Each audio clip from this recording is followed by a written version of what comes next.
ప్రభుత్వం ప్రవేశపెట్టిన బడ్జెట్ ప్రధానంగా కార్పొరేట్లకు అనుకూలంగా ఉంది తప్ప పేదరిక నిర్మూలన లక్ష్యంగా బడ్జెట్ లేదని సిపిఐ రాష్ట్ర కార్యవర్గ సభ్యులు రామనాయుడు, సిపిఎం జిల్లా కార్యదర్శి వందవాసి నాగరాజు, సిపిఐ జిల్లా కార్యదర్శి మురళి తీవ్రంగా విమర్శించారు. ఈ సందర్భంగా సిపిఐ రాష్ట్ర కార్యవర్గ సభ్యులు రామనాయుడు, సిపిఎం జిల్లా కార్యదర్శి వందవాసి నాగరాజు, సిపిఐ జిల్లా కార్యదర్శి మురళీలు మాట్లాడుతూ కేంద్ర ప్రభుత్వం ప్రవేశపెట్టిన బడ్జెట్లో విద్య, వైద్యంతో పాటు వ్యవసాయ రంగానికి తీరని అన్యాయం చేశారని అన్నారు. దేశంలో యువత ఉద్యోగాలు లేకుండా నిరుద్యోగులుగా ఉన్నవారికి 10%, పట్టభద్రులైన వారు 13%, మొత్తంగా 23% మంది ఉన్నారని, వీరి సంక్షేమం కోసం బడ్జెట్ కేటాయించకపోవడం దారుణమన్నారు. సంక్షేమ పథకాలకు పూర్తిగా తగ్గించారని, పెద్ద సంఖ్యలో రోడ్ల కోసం బడ్జెట్ కేటాయించారని అన్నారు. టోల్ ప్లాజా పేరుతో ప్రజల నుంచి పెద్ద మొత్తంలో ముక్కుపిండి వసూలు చేసి కార్పొరేటర్లకు అనుకూలంగా మార్చుతున్నారని విమర్శించారు. కూలీలకు ఉపయోగపడే విధంగా లేకుండా సంక్షేమ పథకాలకు కోత విధిస్తూ ఉపాధి హామీ పథకాన్ని నీరుగార్చే పద్ధతుల్లో బడ్జెట్ ఉందని అన్నారు.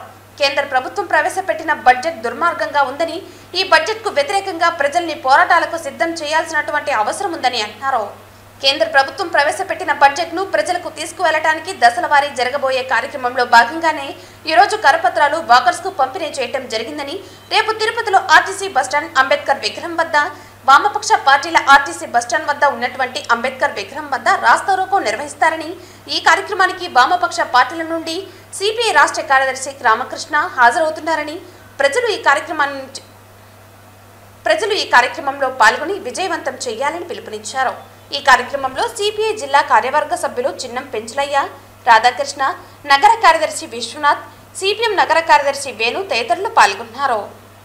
ఈరోజు కేంద్ర బడ్జెట్కి వ్యతిరేకంగా ఈ ఆంధ్ర రాష్ట్రానికి బడ్జెట్ తీవ్రమైనటువంటి లోటు చేసింది.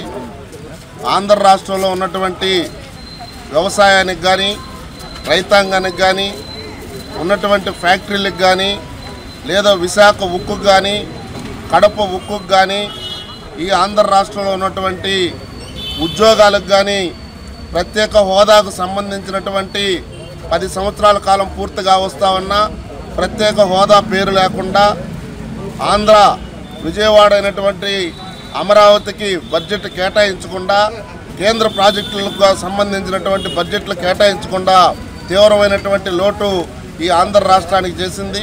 దీనికి వ్యతిరేకంగా రేపు ఉదయం ఆర్టీసీ బస్టాండ్ ముందున్నటువంటి అంబేద్కర్ విగ్రహం వద్ద పెద్ద ఎత్తున రాస్తారోకో చేయాలని చెప్పేసి వామపక్ష పార్టీల ఆధ్వర్యంలో ఈవేళ కరపత్రాల నిరసన కార్యక్రమం, కరపత్రాలు వాకర్స్ సంబంధించినటువంటి తిరుపతి పట్టణం అంతా పంచడం జరిగింది.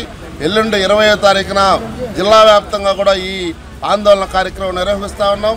ఈ కార్యక్రమంలో ప్రజలు స్వచ్ఛందంగా పాల్గొని ఈ రాస్తారోకోని, ధర్నాలు విజయవంతం చేయాలని చెప్పేసి వామపక్ష పార్టీలుగా సిపిఐగా పిలుపునిస్తూ ఉన్నాం.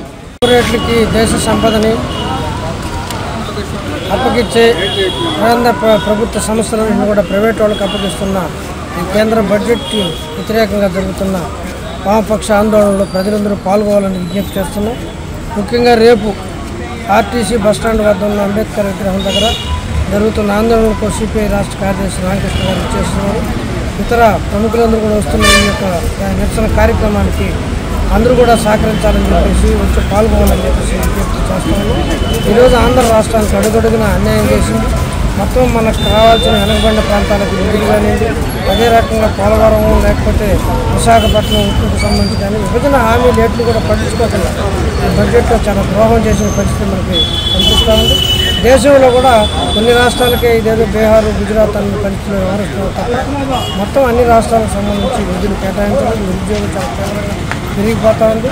ఈరోజు పెట్రోల్, డీజిల్ రేట్లు విపరీతంగా పెరగడం కారణంగా ఎవరు కూడా భరించగలిగే పరిస్థితి లేదు.